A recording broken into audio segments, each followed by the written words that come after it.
preschool teacher, Holocaust refugee, and survivor. In her 100 years of life, Annette Ike experienced both turmoil and strife amidst peace and love. Born in 1909 in Berlin to an assimilated Jewish family, Annette attended a private school in the city. In an interview with renowned historian Dr. Claudia Schultman, Annette noted how her experience was much like the 1931 film Mädchen in Uniform, or in English, Girls in Uniform. In the fiction, as well as her real life, the tolerance of one teacher led to a budding crush and an introduction to the poet Sappho that shaped Annette's understanding of her own lesbian identity. This early awakening to her self-identity allowed Annette to experience the emerging queer landscape of Berlin in the late Weimar Republic. Among the clubs she visited were the Dorian Gray and the Mon Bijou. Annette said, quote, "That club, Mon Bijou, was on Bouleau Street, and it was totally pleasant and friendly," end quote. The introduction to a space with like-minded people allowed Annette to produce poetry and short stories for the weekly newspaper Frauenliebe, in English, Women's Love. And in her interview with Claudia Schultman, Annette also talked about her parents' relationship to her sexual identity. Quote, "What did my parents think? My mother knew it all the time. My father was naive. He never noticed," end quote. This relatively uncomplicated relationship allowed Annette to bring girlfriends home. The life Annette lived during this time quickly changed, however, with the rise of the Nazi government under Adolf Hitler in 1933. Because of their Jewish identity, Annette's family soon faced economic strife and the boycotting of their furniture store in the Charlottenburg district of Berlin, and the limited options for jobs for her as well. After 1933, she began to prepare to move abroad. She kept in touch with an acquaintance in England, as well as getting involved learning agricultural and manual skills on a Hashara farm to prepare to move to the British Mandate of Palestine. On the day of November 9th, 1938, what became known as the November Pogrom, or Kristallnacht, in English, the Night of Broken Glass, the farm Annette was staying at with Jewish youth was surrounded by the Nazis. With the barn destroyed, they were brought to the local police prison under protective custody and were only able to escape through an open door about 2 or 3 days later.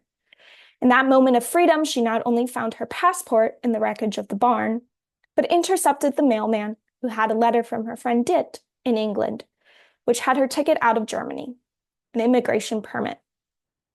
In both her interview with Claudia Schultman and her appearance in the 2000 documentary Paragraph 175, Annette notes how important this interception was. Had I ever missed this letter, then I would have gone with my parents to Auschwitz. From there, Annette began her life in England, where she would live until her death in 2010.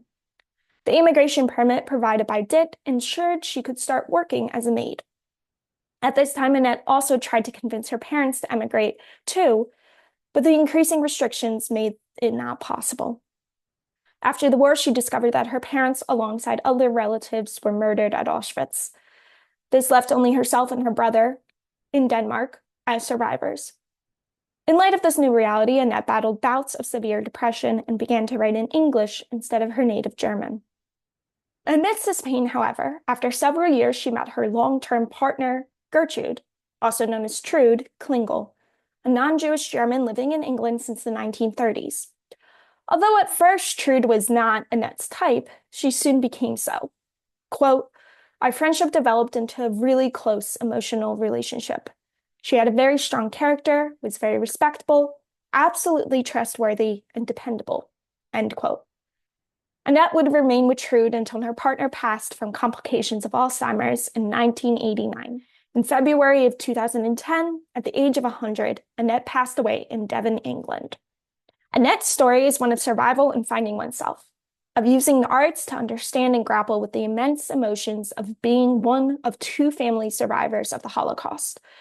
In her multitude of journals, of which there are over 90 from the 1970s to the early 2000s, she notes how her sense of belonging has always been in flux as a lesbian Jewish Holocaust refugee.